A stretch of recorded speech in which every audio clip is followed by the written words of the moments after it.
right, back for episode 3 of the PSA podcast. Welcome back, Dweet. Yes, sir. Glad to be back. Sorry I couldn't make it last time. Had other obligations going on when recording session was happening. But these two, they made some predictions, and we're going to talk about that stuff and about the Shelly Sharpe Memorial. So let's get into the predictions. Wait, who did you have again for your MPO and FPO?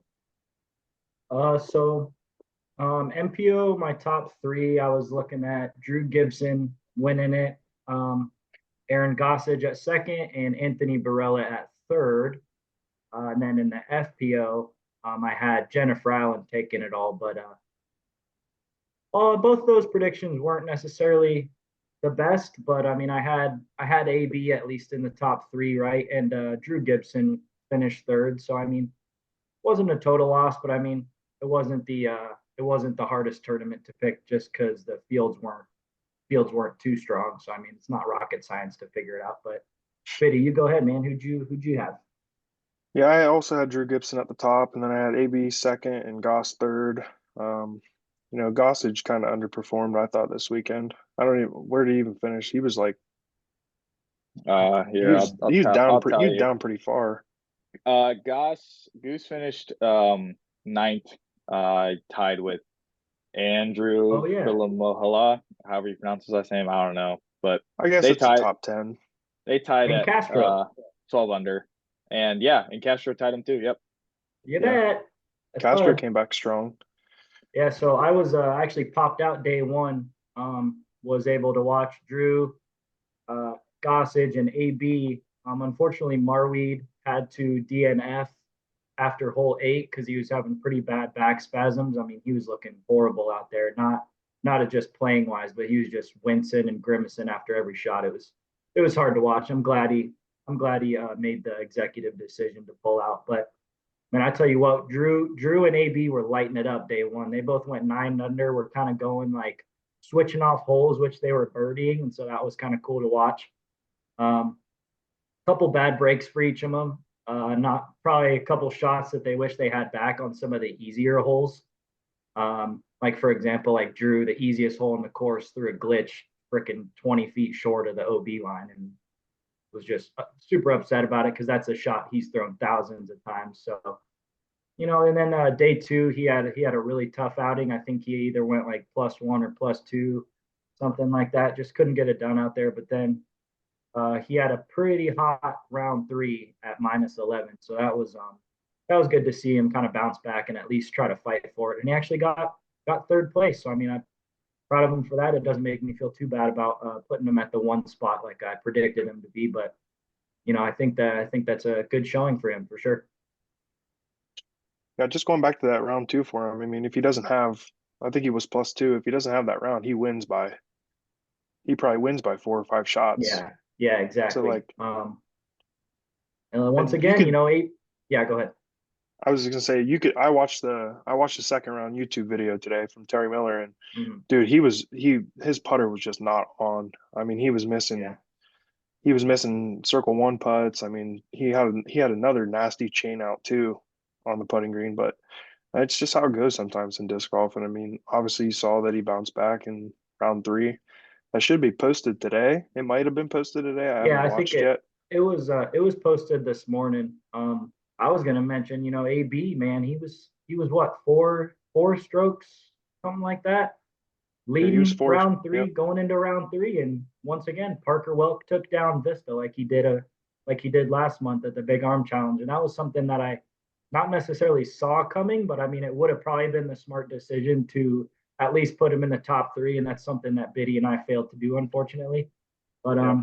he just signed with DGA instead of Prodigy, so he was out there throwing new discs and won Yeah. against cats who've been throwing the same plastic for years. So I mean, if that doesn't tell you that the kid's a born winner, born Socher, then I don't know what is. I mean, hats off to him, man. That's two good tourneys to start off the year in a row for him to top off, and I'm sure he's got a great feeling going into the actual Pro Tour season. So we'll see how he does. Um, should be He exciting to won watch. he won the Dynamic Discs Open last year, didn't he, on tour? Yeah, yeah, DDO. Yep. Oh yeah, yeah, Calvin Heimberg kind of choked, you could say, and Yeah, kind of gave it to him. But I mean, he still got an eagle and then like two birdies to finish. So I mean, it's not he definitely won it. I'd give yeah, it to him for that. So heck yeah, man. And then I didn't get to watch any FPO. yeah. I Like I gotta go to said, that I one. mean, like when Biddy and I did the podcast the other night, we pretty much said it's either Owen or Jennifer Allen, and that was Spot on. proven to be true. Third Yeah, I place. mean, Go ahead. yeah, Do I we was show about to it? say you're talking about Owen Scoggins finishing at 22 under par and Jennifer Allen finishing 20 under after 3 rounds, and third place finishes at +2. Yeah. I mean, that's Yeah. not a ton of competition after those front two, but at least there was competition for them. Like at least it wasn't just No, one yeah. just so far out ahead. And like Scoggins started off like hot, right? Like she was, at the end of round one, she's 4 strokes ahead, Jennifer Allen, and then she did not have a good round two. Uh, you know, Jennifer Allen came back 2 strokes, but then they both tied at the end. So it gave Scoggins that 2 stroke lead in the end. But I mean, you're talking 22 strokes from third place to second place. Yeah. That Insane. is crazy. Now, Yeah, granted, that's just it's a A-B tier tournament. It's not necessarily, a super high qualifying event, but I mean, still, I mean, if you're gonna go out there and compete, you better compete. You don't go out there looking Right. silly. I mean, there was only I think 12 maybe FPO competitors. You can Yep. you Yeah, can say 12. if I'm wrong, but And yeah, one I did didn't. not yeah, one of them didn't finish. Oh, that's right. Yeah, I saw that. So I mean, it's like we said, it was pretty apparent that those two were only going to be the ones in the running. So Right. yeah. Yeah, and I'm looking at the MPO division as well. Jay, you were at the course, you saw the layout, and you are probably by far out of the three of us the one that plays the most disc golf. Do you think you're going under 31 strokes over on that course? Oh yeah. So I was actually kind of pondering that last night, and I was, considering at least, hopping in the MA1 division, and I think like +7 won that. And I mean, MA1, yeah. yeah, I go out there on any given day of the week and at least shoot, around even at the XL. I have every shot that it requires. There's nothing too crazy about the course, as people say. I mean, it's very scoreable. So that was actually really surprising. And the fact that there was pretty decent conditions out there. I mean, it's Arizona. It's 70 and sunny and barely any wind all 3 days. I mean, day three was actually pretty wet and rainy. So it was kind of crazy to see, Drew go down 11 on a day like that when the day before he went +2. But yeah, so as far as that goes, I mean, I personally, I think me and my buddy Gabe, we play this course a lot, and I think we could have even went around middle of the pack in the MPO division, which is just insane to say. Granted that we don't, play a bunch of tournaments. The OB is a little different though in tournament than just regular playing the XL course, so that definitely would be a factor, and I bet that would probably add a few strokes to my score, but nothing too serious to make me go +31 in 3 days. So yeah, like I Right. said, And I yeah, one really good round, say you go, minus 4 or -5 or something like two that. even, yeah, Or yeah, even yeah, -2. Like if you can sit around, say you sat around that even mark, maybe went like a plus, you had a bad day, had a +5, maybe whatever, you're still looking at the top 30 if you go yeah, +5, yeah, so just something, insane. to think about. Like, and some of these, obviously, like you said, it's an AB tier tournament, but I mean, you can definitely compete in some of these if you were interested or wanted to. Yeah. Only thing is it ain't free, and if you're buying in, you better make sure that you're getting a chance at some cash at least. So yeah, what to my surprise though is +7 winning MA1. I mean, there's a lot of good up and coming players out here, like locals. I mean, there's guys everywhere that you hear about, trying to make it out and get a tour card. And going +7 over 3 rounds on a pretty mild course like this is pretty underwhelming. Right. And when you're talking about putting money in to get money out, so on the PDGA side, it tells you if you click on, the profiles of the winners and stuff and placers, it tells you their payouts. So Welk actually got a payout of $1,455, AB with 1,115, and Gibson left that tournament with 855. So about a 300 difference from first, second, and third place. But I mean, I don't know how much it costs to put in, but it's a nice little payout for the Shelly Sharpe Memorial. So, but your guys' predictions were both good. I mean, obviously for that BO, it was, one of the two. And Logan, you went with Scoggins and she ended up taking it. But that was a close race. And then obviously, I know you guys both put Goose up there. Didn't play as good as any of us wanted him to. I know I speak for myself, and I think all of us when we're pretty not big Goose fans, but we like Goose. He's fun to watch. But Gibson and AB, they both played well. Like you said, Gibson kind of, I guess you could say folded in the second round a little bit. I don't know if it was just like maybe like the pressure got to him of having that lead. And kind of like the people chasing him, it kind of just didn't help. But who knows, and then, Welk came out on top and played a good final round, final 2 rounds. So yeah, I just think Welk's a pretty consistent player. And as far as Drew goes, I made a comment on his post and he just said it was kind of simply just a lack of practice maybe out there, but I mean, he's local. How can it really be that much of a lack of practice? I mean, he plays the course all the time. So, well, you also got to. He lit it up day 1 and 3. So, I mean, it ain't, I don't know. Well, you also got to take into account that was his first tournament in 7 months. So, like, he's not used to playing. He's not playing with a lead, He's got to get back into the swing of it. Talking about those 3 cats, shout out them boys for real. Got AB on the top here, Gossage on the bottom, and got Drew here. Signed them all on the same day, first day on the card. Like I said, man, super nice guy, super down to earth. Well, here, before you put him back, Jay, let's do our disc of the day. Bring him back out. Bring him back out. We got a let's run those 2. Big Z Nuke, little Discraft. This ain't the exact tournament, but I mean it's same kind of idea. Presented by Spinners, Memorial Championship. This is just the Memorial Championship presented by Discraft. This was the Shelly Sharpe this weekend, so not exactly the disc for the tournament, but they both throw Discraft, so I said that's a no-brainer to me. And then obviously got the Jordan anode. Drew liked this a lot. He was asking if I got it from his business partner Marcus, and I was like, got it myself, stamped it on there myself. So not cool that Marweed DNF'd, but like it was kind of cool to just focus on those 3 guys that I intentionally went there for. So got some pretty sweet videos of those. If you guys want to see those, I got a cool little montage on TikTok and Instagram in our bio. So go ahead and check that out. Super cool little video of some up close shots and putts from them. So heck yeah, go check that out.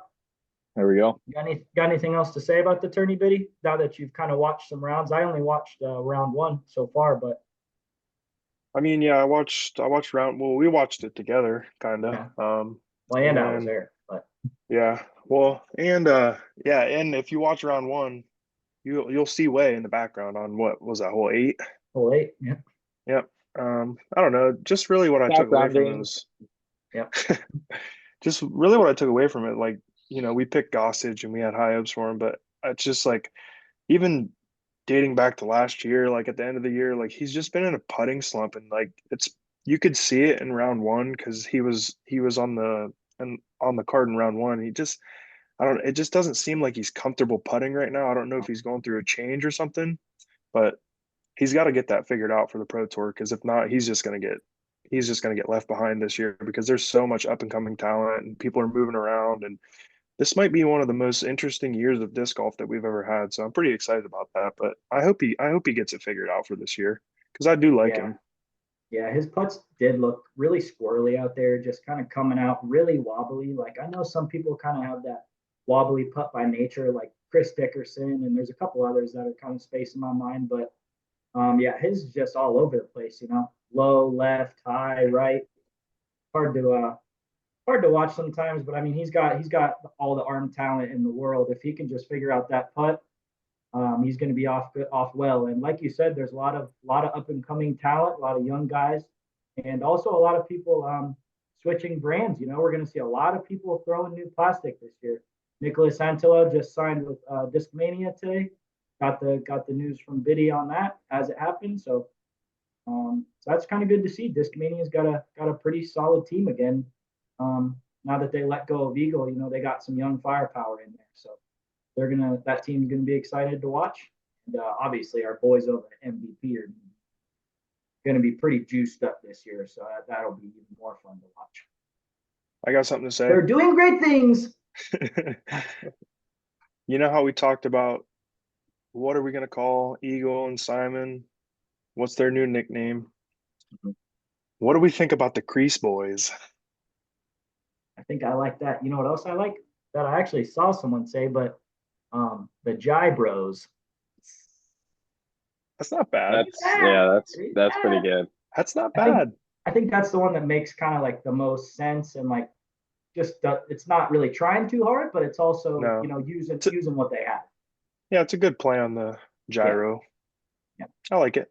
It's pretty You solid. You won't be guessing what that means. So. Right. Yeah, the gyros, it rings with MVP, right? They're always throw gyro type deal. So Yeah. that I do like that one. I know that you said you heard it, but I like that one. But yeah, first tournament that has gone on that you kind of been able to watch or see, and obviously where you were there. So it's good that we're getting off to a good start to the 2024 disc golf season. But speaking of, they're gonna play tons of courses, tons of tournaments. But what are our like top wanna play courses? Like if you had the chance to go anywhere, cost doesn't matter. Where are the courses that we're gonna go to or you would like to go play? I'll start her off. Got my list here. Let me just make sure I get it right. So I'll start at 5 and then I'll end with 1. So number 5, I got Eagles Crossing. It's been all over TikTok and Instagram Reels the last year or two. It's down in Missouri. It's like that little resort course. I think they have two pro level courses. And a lot of the pro tour guys have said that they want to see a tournament there eventually, because it's pretty new. I think the one video I saw, they put like $5 million into it or something like that. They got a couple cabins that you can stay at, so you can go down there for a weekend and play all day. And they got ponds for fishing. They got a bunch of stuff that you can also do down there. So I just think that'd be cool. And then 4, I got Smuggler's Notch. There's 2 courses there as well.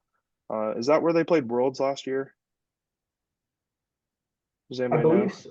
I believe so. Yeah, because they kept switching back and forth. It Right? would be like they'd play one course and then go and then play the other one. Yeah. Yeah. So that's up in Vermont. And I just like the scenery around there. Would want to go check it out. And then number 3, I got New London. If you watch Foundation, they play there a bunch. It's just a pretty cool, interesting course designed by Paul Macbeth. I'd love to see what I could do there because Hunter did the Break 68 series there all year last year. I just want to see what I can go do there. And then 2, I got Failure Lake. This is in central Pennsylvania. Beautiful course. Just from looking at the pictures, they got a really cool hole. It's like a little over 1,000 feet, and it's got like a 500-foot elevation change. Don't quote me on that, but it's something like that. Just a cool little hole. And then obviously number 1, Maple Hill, speaks for itself. I mean, one of the best courses in the world. I think it actually is number 1. So that's my 5. What do you guys got? Ed Dweet. Yeah, I'll start with 5. I'm just gonna say though too, like my number 1 as well is Maple Hill, right? Like you've seen tournaments played there, you've seen YouTube videos shot there. It just, first of all, it's a beautiful but two, the course layout after seeing it played time and time again just makes me want to play it even more. Like it's like, dang, dude, I just really want to see, like you kind of said with New London, like I just want to see like what I could do out there. Like because I feel like if you play at a course that pros play at, you can gauge how well or like how good or how bad you are, because then it's like, well, obviously they're pros. And if I'm getting, -2 or whatever, like that's still really, really good. But, if I'm sitting there and I'm going +15, it's like, well, I definitely know I can't compete with these folks. You know what I Yeah. mean? But so yeah, Maple Hill's one, but I'll reverse and go to five. Five is actually, I don't know how to necessarily pronounce it, but it's spelled Mauka. So Mauka or something like that, but it's in Hawaii. And I think that the reason why I want to play that is because it's in Hawaii. You know, the scenery of a disc golf course makes a huge difference for me. And Hawaii is obviously beautiful, right on the edge of the water. It looks like a super, super cool course to play. Next one is it's called Wilderness in Montejo, Wisconsin. I think I'm pronouncing that right.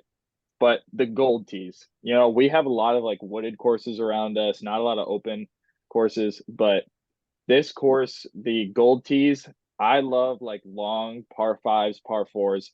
And this course had like, I think like 5 or 6 holes over 750 feet. Um, so I just love playing that long game. Like I love being able to step up to a tee pad and being like, all right, it's time to just rip one. Like instead of being like, okay, 300-foot hole, let me try to just park it. Anytime that I have a chance to just rip a drive and not have to worry about like, placing it, and I can just get distance on it. I love that feeling. Um, Next one, again for the scenery, is Kudzu Cove Cabin in Guntersville, Alabama. So what's cool about this course too is that also another scenery thing, but it's like it's surrounded by water. Like it's on a piece of land um in Alabama that's surrounded by like a lake. So like you're playing on the edge of a lake for like 3 or 4 of the holes. And I know Way has some experience with like playing on the edge of the lake when he goes to New York and stuff. But like I just think that would be super cool. And then like you said, Eagles Crossing on Hawk Point, Missouri. I think like you said, it's up and coming. People keep talking about it. Ton of money's been put into it, so it's definitely, I just know it's a good course. So those are my top five. All right, so I'll start at the 5 spot, and this is an interesting one because these are our dream courses that we want to play, but this is actually one that I've already been to. My dad lives in Lyndonville, New York, which is about 40 minutes from Ransomville, New York, where the number 66 course in the whole entire world on UDisc is at, and that's Bond Lake Disc Golf Course. And I've played there maybe 2 or 3 times. It's 18 holes, 3 layouts, and man, is it a special place for just in the middle of nowhere in New York. And this is kind of one that I put on the list just because I want the boys to come out there with me because it's possible, and I think we can make it happen. And I really want to see or I really want to show them what it's all about. So yeah, I mean that course is awesome. I got a lot better this summer playing there. There's a bunch of long shots, through the woods, and then there's some shorter, tighter ones. You can play the shorts, longs. Whenever I go there, I usually warm up on the shorts and then run the longs. But after that, man, I'm gassed. But I kind of you'll see on the rest of my list that those are kind of the courses I like where you can almost spend all day there and not get bored just because of the variety and the kind of different layouts you can play. So that's that. And number 4 would be Blue Ribbon Pines out in Minnesota. That's actually a 27 holer, 2 layouts. So that's a pretty open and wooded course, which is another thing that I like and why Bond Lake is on my top 5, even though I've already been there. It's just got that feel, you use every disc in your bag, you use every different shot shape, and I really like that because out here in Arizona, it's you can pretty much hyzer fest the whole time, and it's just way more fun. That's how I grew up playing. Not grew up, but that's how I started playing disc golf. is in the woods, so I have a quite fondness for that. So Blue Ribbon Pines, it's got a bunch of ponds, dog legs, a bunch of signature holes that you guys probably know. But another thing about it is there's 100-foot tall pine trees, which is something that kind of reminds me of Oregon, and that's another destination that I have got the ability to play. I went and hit Milo McIver, Pier Park. What else? Oh, Horning's Hideout. That's a sweet course. That's 3 different layouts or 3 different courses actually, all 18 holes. So that place is sweet. They got homemade baskets. I almost put that on the list, but that's kind of that'd be doing too much. But at the number 3, I got good old Idlewild. Absolute fantastic course. 24 holes if you want to play it like that. There's 5 layouts. Kind of the same idea. You use every shot in your bag. Obviously, I haven't been there, but I've been kind of reading up on the reviews of it. And people say, if you wanted to play the pro layout, you can, and it's not like it's going to kick you in the teeth. It's pretty scoreable, like especially for people like us who can go out there and sling the pill. But the rolling hills of it kind of gives it a lot of elevation change, which is something that I also really really like. Nobody hates throwing downhill at a basket. You know what I mean? It's just so fun to just watch it just glide. You just touch on it and it just goes. And that's something that I like a lot about that course in New York, Bond Lake, and kind of why I want to go to Idlewild as well. And then number 2 and 1 won't be too much of a surprise. It's Eagles Crossing in Maple Hill, but Eagles Crossing is just a no-brainer, man. I mean, it should be on everybody's top 5 bucket list. It's a pretty hefty pay-to-play course, but I mean, it's definitely worth it. I mean, if you've ever seen the GK Pro skins matches that they do there, it's just one of the most beautiful courses, one of the most well-maintained courses because of the fact that it's not open to the public and it's on a private property. And I think that's probably something that disc golf should be looking to do more of. Kind of dedicate a specific area to a disc golf course. And every pro that I've seen play there says the same thing. It's that course specifically is kind of changing the game as far as that.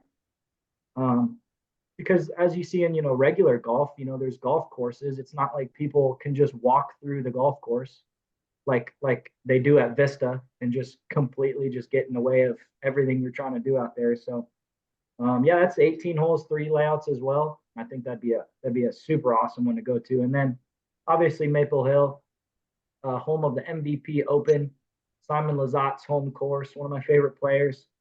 And I mean the amount of variety that you can play there is just insane. They have red, white, blue, gold tees.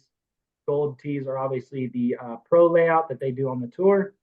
But I mean, you can also play a red, white, and blue layout where, you get kind of the best of each one. So that would be, that's definitely number 1 on my bucket list, and obviously the boys as well. So I think that one day in the future, maybe not the near future, but I think next couple of years, we're gonna try our best to get out there and definitely do some content for that. That would be just nothing short of amazing. But yeah, guys, I think that's gonna do it for this pod. Wanted to make it a little bit shorter one, talk about the Memorial or the Shelly Sharpe Memorial Championship a little bit. Wanted to give you guys a little bit of insight since I was out there on day 1, and kind of got to chatting with the guys a little bit on Instagram. It seems they're pretty open with sharing their thoughts about what their mindset and what their goal was going into the tournament. Obviously, everybody's goal is to win it, but at a small event like this, it's kind of just playing good, playing consistent, making sure your rating doesn't go down. And I saw Ricky Wysocki and Cupcake there, and I was asking around, why don't these guys play in it? They're locals, they're here pretty much every day, no matter what, and they're just saying, it's not worth it to them. So I guess that makes sense. But I mean, if you're confident in your game, I mean, I would play it if I was a local. Like if I'm Ezra, Ricky, and Cupcake, I'm playing in that tournament. Like there's no real, like, why wouldn't you want to play with all the other local guys? AB, Drew, now Parker Welk. Obviously Castro's local, so yeah. I mean, there's the Discraft Memorial Championships coming up next month, so maybe we'll see them play in that. I don't know if they're registered for that yet. I might go check that out, but yeah, you'll definitely see me there too, checking it out, walking around, maybe doing some videos, getting some more autographs. But yeah, guys, don't know when the next pod will be out, but we'll have some more segments for that. Talk about some more stuff in the off season, and maybe kind of discuss that first tournament coming up in Florida and the All Star event. The full list of who's playing hasn't come out yet, but I bet it's going to be a lot of good players out there. Unfortunately, Simon Lazat couldn't play, so Aaron Gossage has actually taken his spot in the tournament, and we got word from Eagle he's playing lefty, so it's going to be a good one to watch.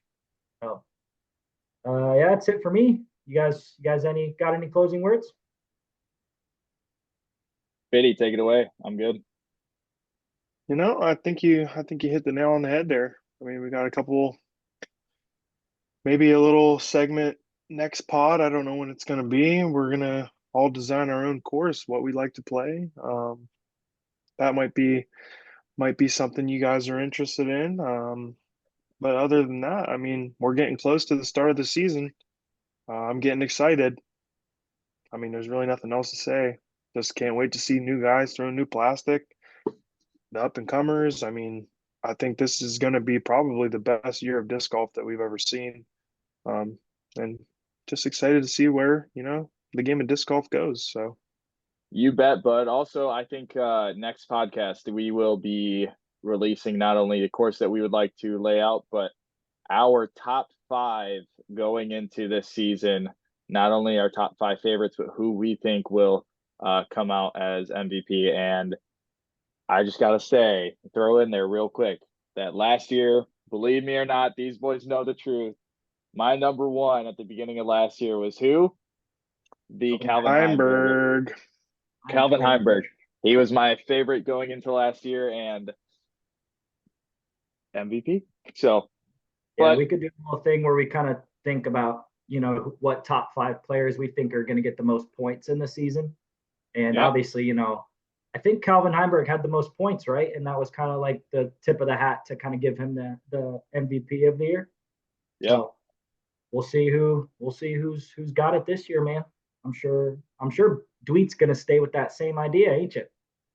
I might have It's to. going to be hard not to. It's gonna be hard not to. Yeah. So, But we'll see how Eagle heals up in this off season. Kid's got some new plastic in his hand. He might come back with a vengeance, more than we've ever seen Eagle. He used to be super dominant, so that's going to be very interesting. I mean, he was still dominant last year. He led the Pro Tour in top 10 finishes in the majors, and he was hurt. Yeah. I mean, With get no some forehand, pretty much. Yeah, get some seeds in that kid's hand. He might win 5 tournaments this year. There might, dude. who knows? If he does, you heard it here first. Yeah. I think James Conrad. I'm not going to speak on it yet. Yeah, We'll save it. Just wait. MVP is going to win 15 tournaments this year. Sarah Hokum included. Yeah. Yeah, probably. That's right. we need to talk. You can cut this out, but we need to talk about that too, because the FPO is going to be very competitive this year because Tatar is not playing in a lot of events on this side of the Atlantic Ocean, bud. Yeah, no doubt. All right. Well, we appreciate you guys watching. Tune in next time. Check us out on all of our socials. And don't forget, disc golf different. And remember these throw words. gyro, you idiots. And remember these words. Spin the block with PSA. That's all Coming I'll in say April. on it. You bet. Let's go. All right. See you guys. Thank you.